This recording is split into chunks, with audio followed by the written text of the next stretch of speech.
사랑과 은혜가 풍성하신 하나님 아버지, 저희들을 예배의 귀한 자리로 불러주시고 하나님 앞에 영과 진리로 예배할 수 있는 은혜를 주셨사오니 이 시간 하나님의 말씀을 받을 때에 우리가 아멘으로 화답하게 하시고 우리의 삶을 다시 한번 하나님 앞에 정립할 수 있는 간곡한 은혜의 시간이 되게 하옵소서. 거룩하신 예수님의 이름으로 기도 올리옵나이다. 아멘. 할렐루야. 아멘. 오늘 또 예배드리기 위해서 성전에 찾아 나오신 여러분들에게 하나님의 놀라우신 은혜와 또 깊으신 하나님의 뜻이 여러분들을 통해서 이루어질 수 있기를 주님의 이름으로 축복합니다. 아멘. 우리가 지난 한 주간을 살아가면서 우리가 여러 가지 일들을 많이 경험하게 됩니다. 어떤 사람은 좋은 일을 경험하는 사람도 있고 또 어떤 사람들은 슬픈 일을 경험하고 또 살아가는 사람도 있고 또 어떤 사람들은 생각지도 못한 일들이 그의 인생 앞에 나타나기도 하고 우리가 살아가면서 이렇게 무수하게 많은 일들을 경험하면서 살아갑니다.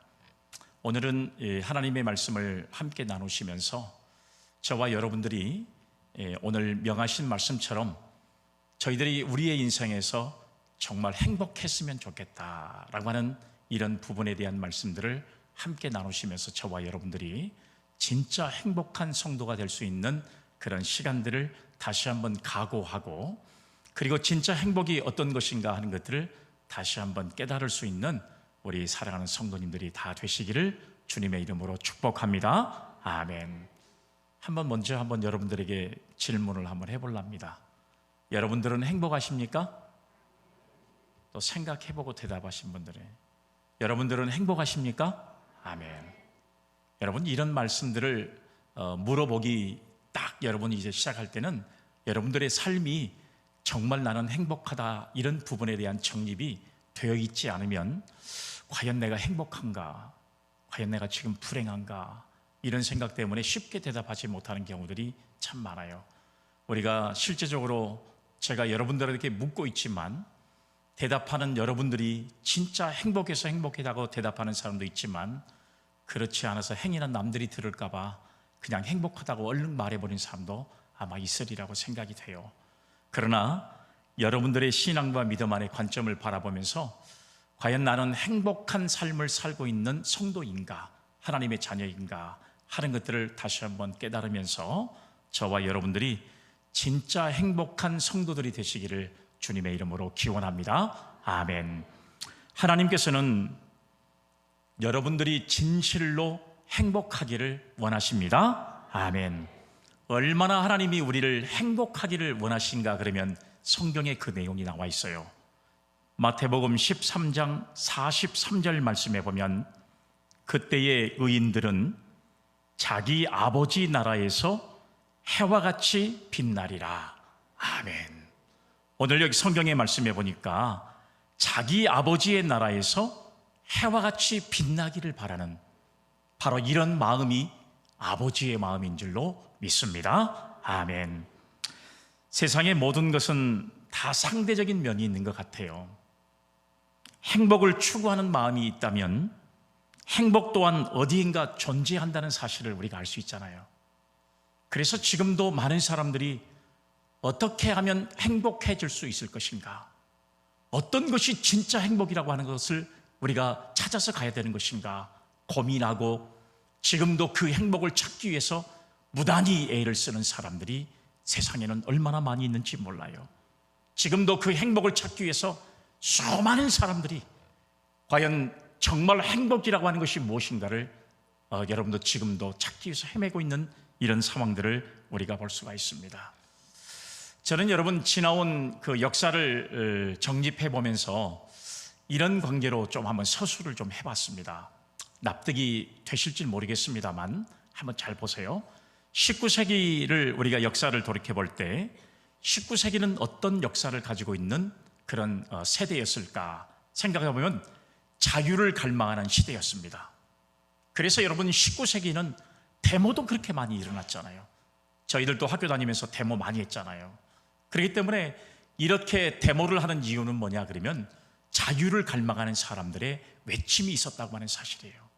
바로 여러분 대표적인 사건이 바로 5.18 사건, 바로 이 사건이라고 하는 것을 우리가 알 수가 있잖아요. 그러면 20세기를 들어서면서 20세기는 과연 어떤 시대였을까? 우리가 역사적으로 평가를 해보면 평등의 시대라고 이렇게 평가를 할 수가 있습니다. 우리가 잘 아는 것처럼 자유를 찾고 보니까 한 걸음 더 나아가서는 모든 사람들은 다 평등해야 된다는 사실을 정신적으로 느끼게 되는 그런 세대가 되었습니다. 공산주의 같은 부작용도 있었지만 다른 곳에서는 세상이 많이 달라졌습니다. 우리나라는 양반의 제도가 무너지기를 시작했고, 그리고 남녀 평등의 시대가 도래하기를 시작했습니다. 직업에도 귀천이 없는 시대가 도래했습니다. 많은 사람들이 자기의 직업에 자부감을 느끼는 시대가 바로 20세기에 들어서 평등의 시대에 주어지는 바로 우리들의 일상의 삶이었던 것을 알 수가 있어요. 그러면 여러분, 지금 우리가 살고 있는 21세기는 과연 어떤 시대냐? 그러면 지금의 시대는 행복의 시대다, 저는 이렇게 생각합니다. 여러분도 동감하시죠? 세상의 모든 사람들이 어떻게 하면 행복해질 수 있을까 고민하고 있습니다. 나는 지금 행복한가? 나는 지금 불행한가? 많은 사람들이 서로 인사할 때마다 오늘도 행복하세요. 제가 빠짐없이 문자에 늘 이야기할 때마다 오늘도 행복하십시오. 항상 어떤 분에게 문자가 올 때마다 제가 항상 하는 말이 행복이란 말을 빼놓은 적이 없어요. 항상 행복을 추구하는 시대, 바로 그런 시대가 지금의 시대가 아닌가 하는 생각을 가져봐요. 행복한 가정이 되기를 꿈꾸고 있습니다. 그리고 행복한 교회를 꿈꾸는 사람들이 참 많습니다. 그리고 행복한 사람이 되어지기를 바라고 있습니다. 사람들은 행복이라는 말만 들어도 얼마나 좋아하는지 몰라요. 그래서 당신은 행복하게 보입니다. 이 말을 다른 타인에게 가장 많이 듣고 하고 싶어하는 말이 이 말이 아닐까 하는 생각을 가져봐요. 그래서 세상의 학문도 달라지기를 시작했어요. 행복학을 이제 연구하는 사람도 많아지고, 뿐만 아니라 행복학자도 많이 생겨나는 그런 시대가 바로 지금의 시대가 아닌가 하는 생각을 가져봅니다. 그런데 여러분, 이렇게 모든 사람들이 행복을 추구하고 있지만, 그러나 진짜 행복하냐 물어보면 행복하다고 이야기해요? 그렇지를 못합니다. 행복을 많은 사람들이 소유하기를 바라고 행복을 찾아 지금도 그 행복을 찾아 최선을 다하고 있는 삶을 살아가고 있지만, 여전히 우리 속에는 행복이라는 것을 느끼지 못하고 살아가는 사람들이 얼마나 많은지 몰라요. 진정한 행복은 행복하기 우리에게 주는 게 아니라, 행복학자들이 우리에게 행복을 주는 게 아니라, 오늘 우리가 성경을 보면 바로 하나님의 말씀을 통해서 우리는 어떻게 해야만 진짜 행복할 수 있는가를 우리는 여러분 이 방법을 통해서 알 수가 있다는 사실을 우리는 깨달아야 할 줄로 믿으시기를 바랍니다. 아멘. 성경은요, 이미 성경이 쓰여지기 수천 년부터 인간에게 가장 중요한 것이 무엇인가를 우리에게 문제를 제시하고 있습니다. 오늘 본문의 말씀 13절에 보니까 내가 오늘 네 행복을 위하여 네게 명하는 여호와의 명령과 규례를 지킬 것이 아니냐. 아멘. 이렇게 말씀하고 있어요. 내가 오늘 내 행복을 위하여 그랬어요. 오늘 여러분 이 말씀의 의미를 잘 생각해 보세요. 성경은 인생의 행복에 대한 정의를 정확하게 설명하고 말씀해 주고 있습니다. 어떻게 사는 것이 진짜 인간에게 행복한 것인가 하는 것을 우리에게 말씀해 주고 있습니다. 오늘 저와 여러분들이 이 예배를 드리면서 정말 우리는 행복해지기를 원한다면, 오늘 이 말씀을 통해서 저와 여러분들이 진짜 행복을 다시 한번 깨달을 수 있는 은혜가 오늘 예배하는 저와 여러분들에게 함께 할 수 있기를 주님의 이름으로 기원합니다. 아멘. 그러면 오늘 본문이 우리 이 말씀을 통해서 우리들은 어디서 행복을 찾아야 될 것인가?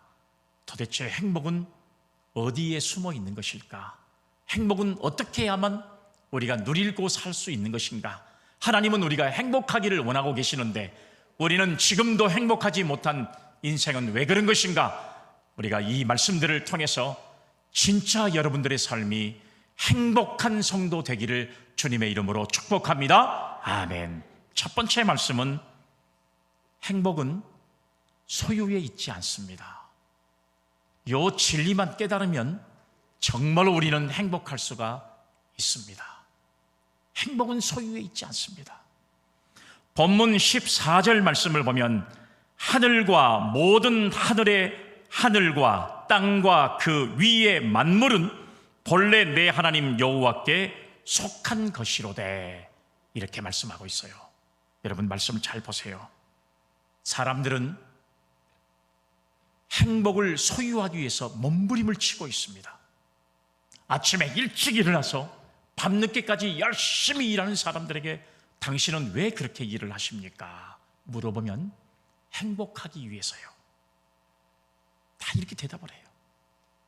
당신이 맡고 있는 일에 최선을 다하는 이유는 무엇입니까? 이렇게 물어보면 모든 사람들이 뭐라고 대답하냐? 행복하기 위해서요. 이렇게 행복을 찾기 위해서 부단하게 노력하는 사람들의 모습을 우리는 볼 수가 있거든요. 그래서 좀 더 부하면 행복해지겠지, 좀 더 높아지면 행복해지겠지, 내가 원하는 것을 소유하면 행복해지겠지, 이렇게 기대감을 가지고 최선을 다해서 우리가 살고 있는 자리에서 정말 최선을 다하는 사람들이 많이 있습니다. 그러나 오늘 본문의 모세가 이스라엘 백성들에게 주는 행복의 메시지를 보면 어느 한 부분도 진짜 행복하기 위해서는 소유가 많아야 된다, 진짜 행복하기 위해서는 명예를 가지고 있어야 된다, 진짜 행복하기 위해서는 많은 돈을 가지고 있어야 된다, 이렇게 말한 적은 없어요.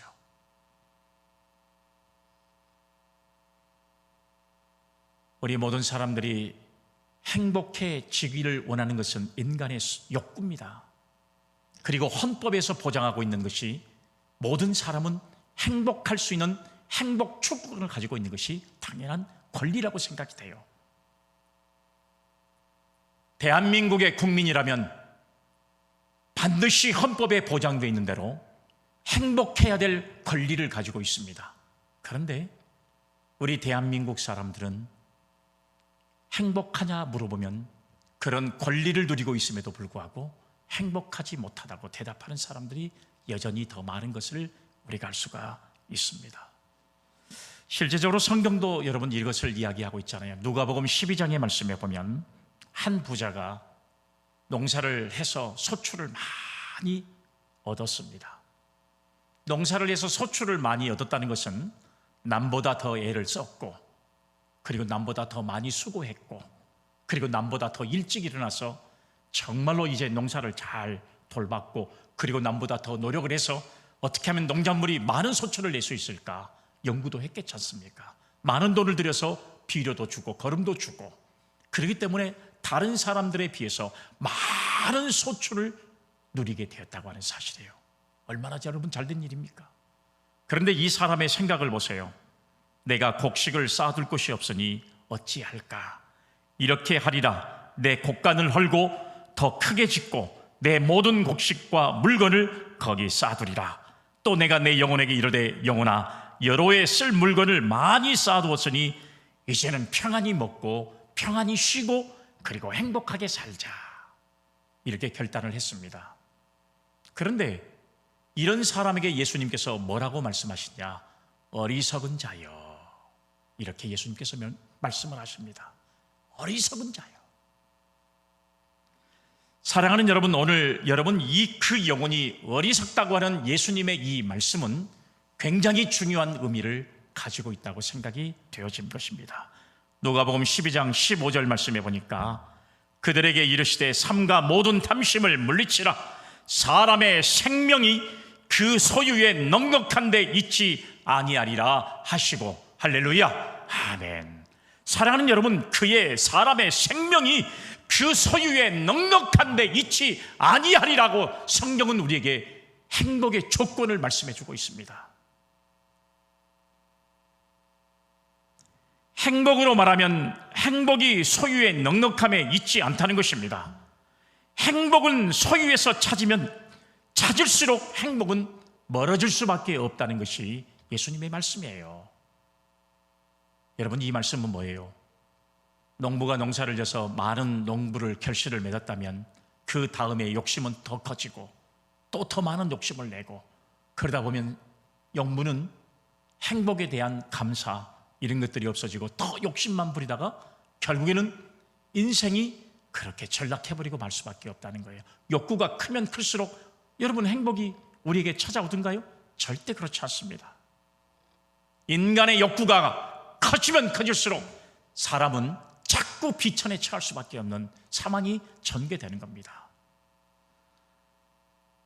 행복학자 데이비드 마이어라고 하는 사람은 이런 말을 했어요. 행복은 주관적인 자기 만족이다 라고 하는 말씀을 했습니다. 많이 가지고 있다고 높이 됐다고 행복한 것이 아니라 행복은 주관적이어서 자기가 만족할 수 있다면 그것이 진짜 행복인 것이다. 할렐루야, 아멘. 행복은 물질의 소유에 있지 않습니다. 내 마음의 신앙의 자세가 자기 만족에 얼마나 자기 마음을 다스릴 수 있는 사람이 되느냐에 따라 그 사람이 행복해질 수 있다는 사실을 우리는 꼭 기억할 수 있는 저와 여러분들이 되기를 주님의 이름으로 기원합니다. 아멘. 그래서 여러분, 제가 사전에서 찾아봤습니다. 행복이라고 하는 것이 진짜 뭘까? 해피니스, 정말 행복이라고 하는 것이 진짜 뭐냐 하고 제가 사전에 찾아보니까 이런 말을 했어요. 생활에서 기쁨과 만족을 느껴 흐뭇한 상태, 이것을 행복이라고 말했어요. 해피니스라고 하는 말이에요. 생활에서 기쁨과 만족을 느껴 흐뭇한 상태. 그러니까 여러분, 정말 행복한 사람은요, 얼굴에서 항상 흐뭇한 모습을 풍기는 사람들. 여러분, 제가 행복하게 보입니까? 안 보입니까? 행복하게 보여요? 안 보여요? 저 어제 사위 봤습니다. 그럼 행복하게 보여요? 안 보여요?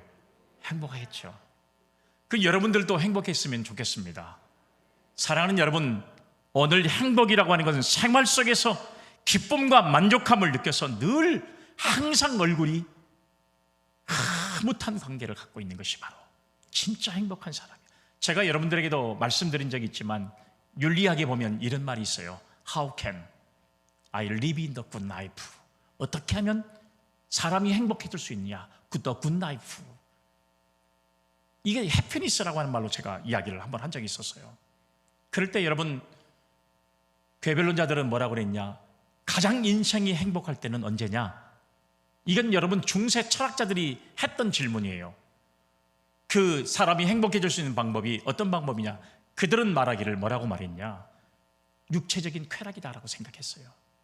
육체적인 쾌락만 즐길 수 있다면 인간은 행복할 수 있다라고 괴변론자들이 이야기를 했습니다. 그런데 젊었을 때는 육체적인 쾌락을 위해서 마음대로 몸뚱아리를 눌립니다.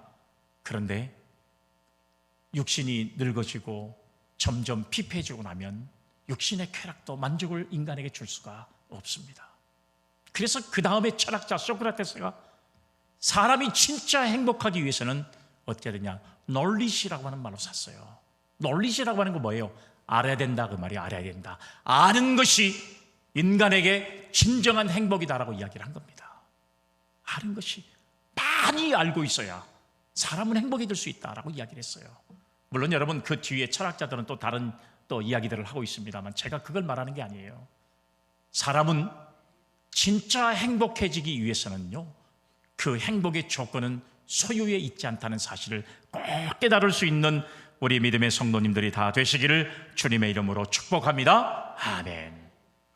영국의 행복연구소에서 세계 150개국을 대상으로 해서 행복도를 조사를 해본 적이 있었어요.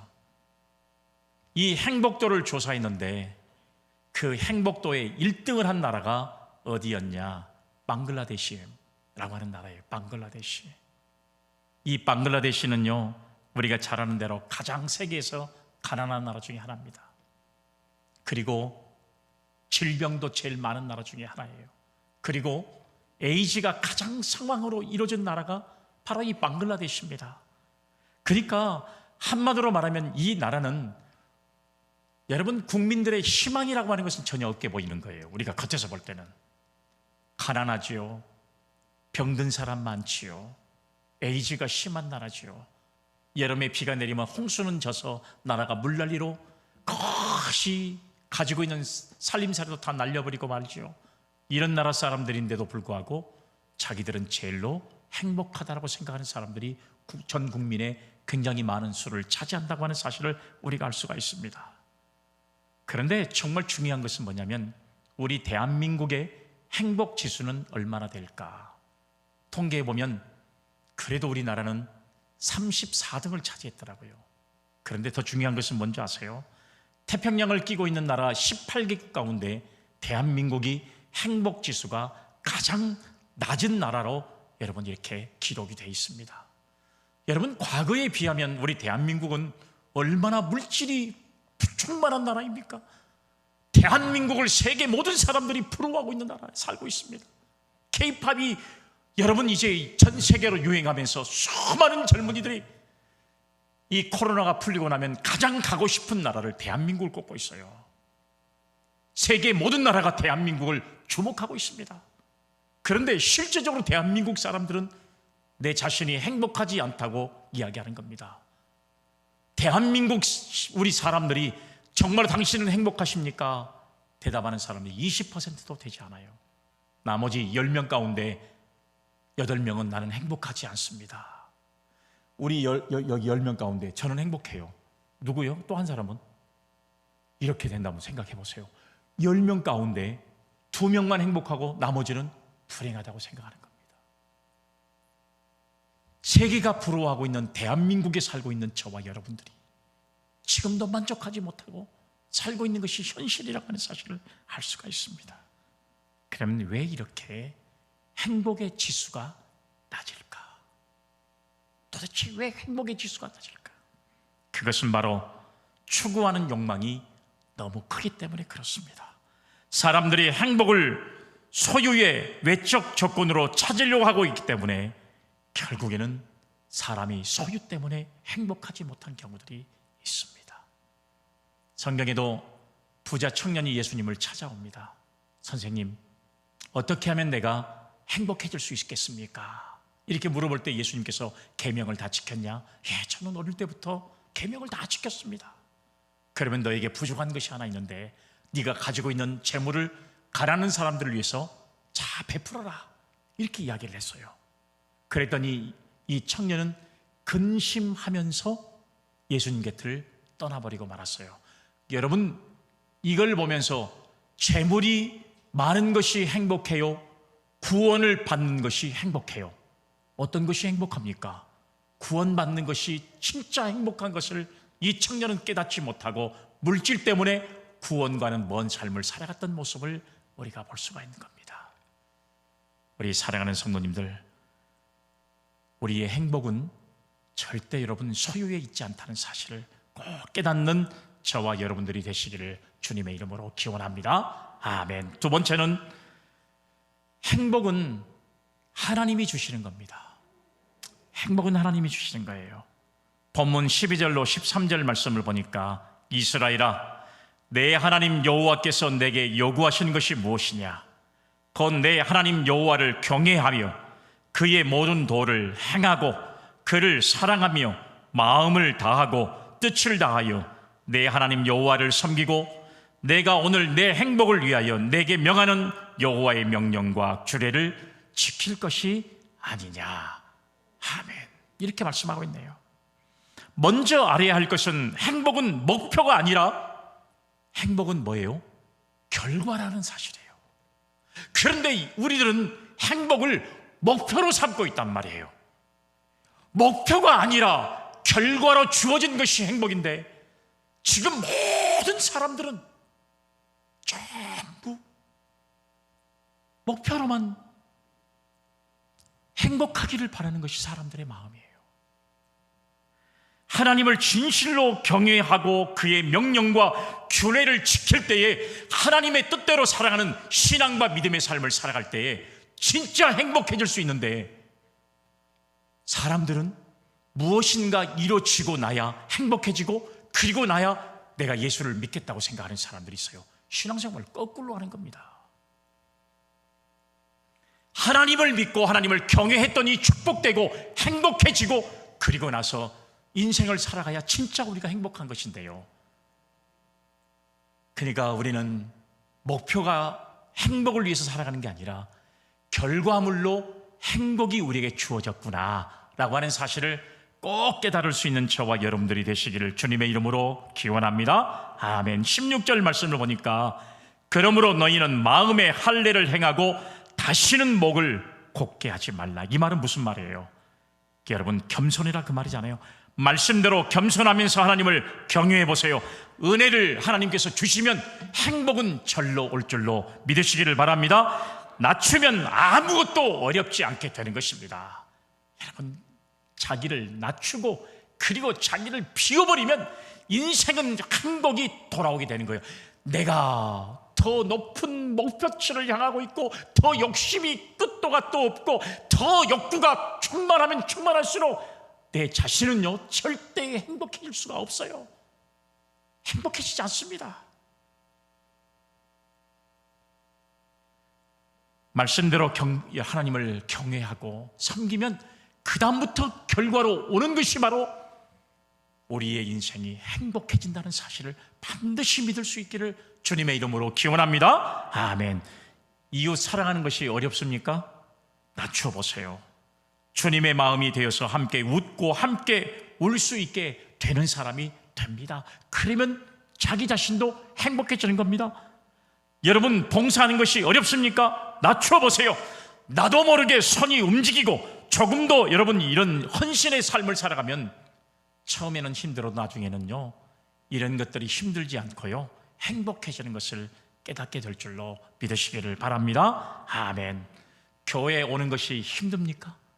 여러분, 교회에 오는 것이 행복하기만 하면요 하나님을 잘 섬기는 신앙만 된다면요, 옛날 과거에 수백 리 길도 수십 리 길도 다 걸어서 교회에 오고 그러던 때에 그런 신앙과 믿음을 회복할 수가 있는 겁니다. 그래서 다윗이 고백한 말이 있잖아요. 성전에서 문지기로 지나는 삶이 훨씬 더 행복하다는 사실이에요. 세상에 사는 첫날보다도 문지기로 사는 것이 훨씬 더 행복하다는 사실을 고백하고 있잖아요. 주님은 이 죄악 많은 세상에 오시고 죽기까지 자기를 낮추셨잖아요. 무엇이든지 나의 낮춤의 신앙의 훈련을 삼으세요. 그러면 여러분 예수님처럼 행복해질 수 있는 겁니다. 예수님은 하나님이시면서 자기 육신을 십자가에 죽기까지 우리에게 자기의 겸손을 보이시고 우리에게 물과 피를 다 쏟으시는 사랑을 허락해 주시면서 우리를 사랑하셨기 때문에 우리는 그 피로 구원받는 믿음의 사람이 된 줄로 믿으시기를 바랍니다. 아멘. 그랬던 예수님은요 십자가에 죽으면서도 나는 힘들다, 나는 고통스럽다 이렇게 말하지 않았어요. 그래도 예수님께서 뭐라고 그랬습니까? 아버지요, 저들의 죄를 용서해 주세요. 아버지, 저들의 죄를 용서해 주세요.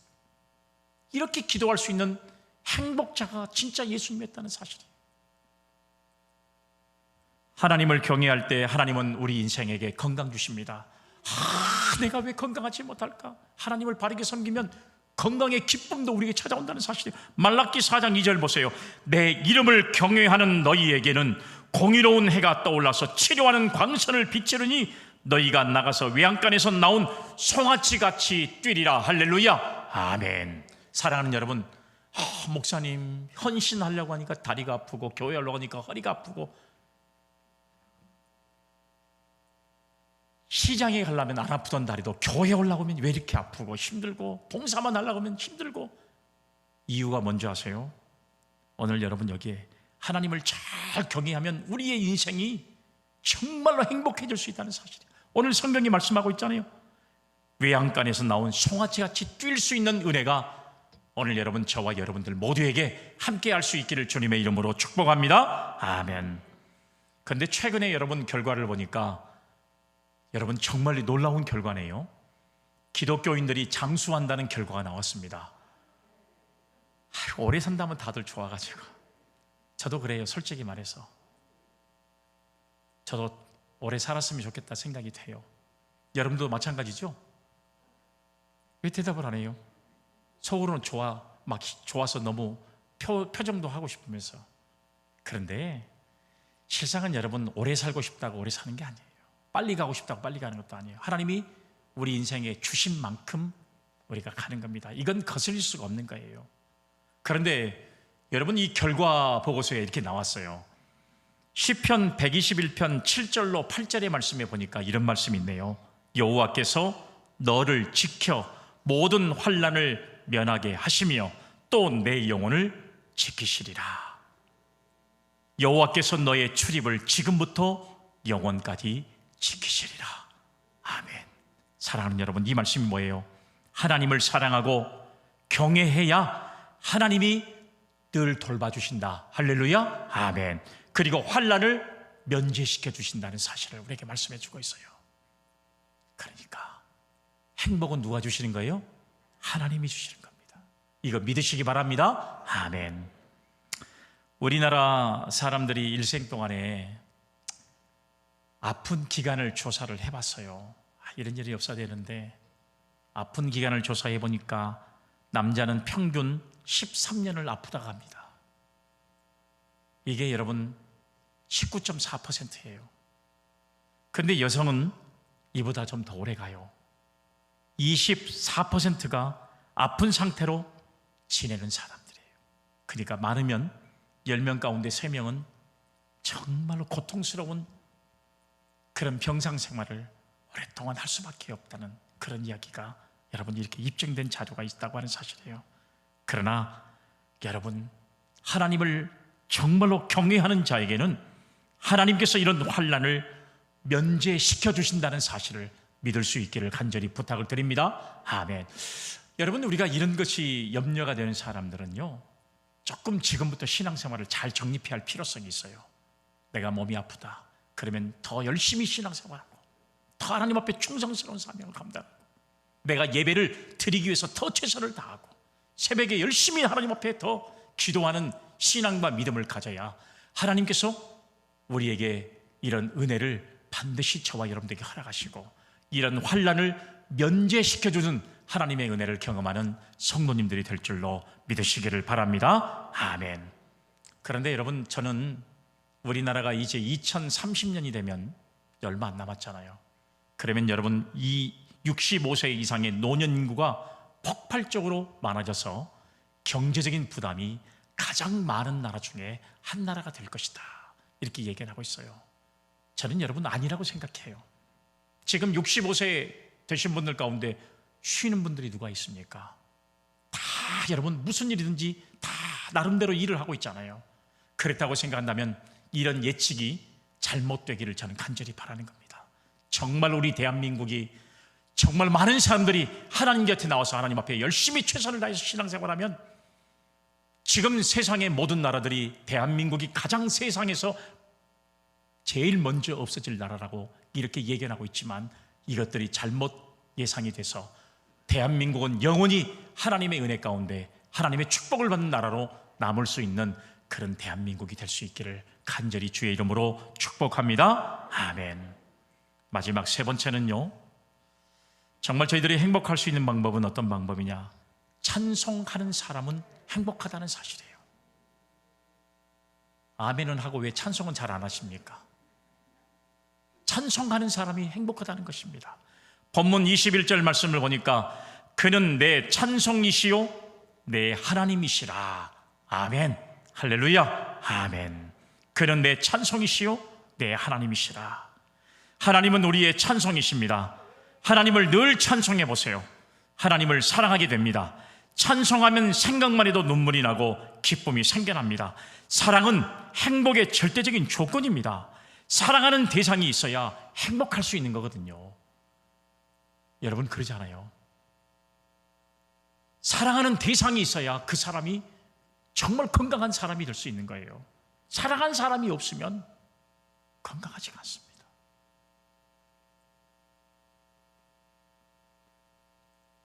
어떤 부부가 행복하게 살았긴 살았어요. 남편이 공무원도 하고 고위직에도 있고 이렇게 행복하게 살았는데, 부인에게는 한 가지 늘 불행한 것이 하나씩 있다고 이야기를 해요. 그래서 무엇이 불행하냐? 잠자는데 남편이 매일 코를 골아가지고 날마다 잠을 못 자니까 그것이 불평이에요. 아우, 저 왼수 언제나 코를 안 골까? 피곤하면 다 골아요. 안 고는 사람이 누가 있습니까? 다 골게 생겼어요. 그러니까 어떻게 하면 저 코를 좀 밤에 눌려보기도 하고 빨래집게로 잠가보기도 하고 별 방법을 다 해봐도 어째요? 안 되는 거예요. 수술도 시켜봤어요. 수술시켰더니 더 자연스럽게 턱 고락고락. 여러분 이건 완전히 옛날 통이로 가는 것처럼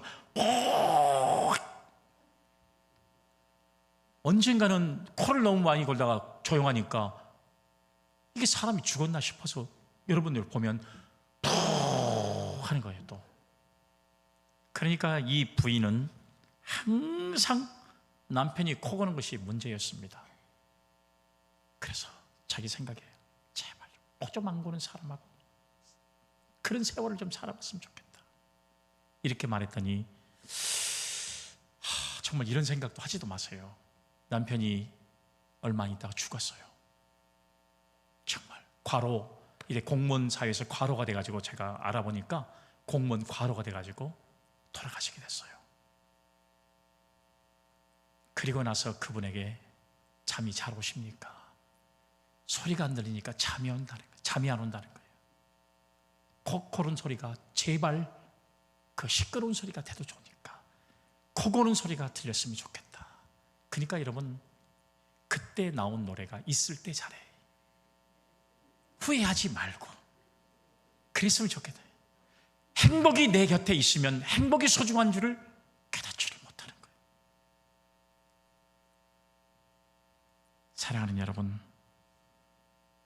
뇌학자들이 최근 연구에 따르면 사람은 사랑에 빠질 때 뇌에서 페로몬, 도파민, 그 다음에 세로토닌 이런 것들이 분배가 돼가지고 사람에게 쾌락의 충전을 중추신경을 자극해가지고 이걸로 인해서 심박수가 빨라지고 그리고 흥분이 되게 되면서 사람이 행복해진 것을 깨닫게 된다 그래요. 그러니까 사랑하면 사람은 행복해지게 되는 겁니다. 사랑하면 얼굴빛이 달라지게 되는 거예요. 왜 얼굴빛이 달라지지 않느냐? 사랑에 무뎌버리니까 그래요. 그래서 여러분 오늘 여기 앉아 계신 연세 드신 분들은 사랑하기 딱 좋은 나이입니다. 그러니까 지금부터 누구도 사랑해 보세요. 대상이 없으면 예수님이라도 사랑하는 거예요. 꼭 누구 사람만 사랑하는 게 아니라 예수님도 사랑의 대상이잖아요. 다 예수님만 바라보고 이렇게 살면 얼마나 행복하겠어요. 그러니까 막 이런 물질들이 생성이 돼가지고 사람이 건강해지는 겁니다. 활발해지는 겁니다. 무엇인가 막 이렇게 활기가 넘쳐서 사람들에게 활력을 주는 이런 모습들이 생겨나게 된다는 사실이에요. 그런데 최근에 발표된 호르몬 중에 나이돌핀이라고 하는, 여러분 이제 호르몬은 놀랍게도 사람이 웃으면 엔돌핀이 확 핀다고 그러잖아요. 그런데 이 엔돌핀보다도 4,000배가 넘는 사람에게 활력소를 주는 이런 물질이 이렇게 배출된다고 하는 사실이에요. 그러니까 나이돌핀은 내적 외적으로 즐거운 감동을 받을 때 인체에서 막 생성된다는 거예요. 엔돌핀, 씩 웃어갖고 얻는 엔돌핀보다도 나이돌핀이 생성이 되기 시작하면 사람은 훨씬 더 건강해진다.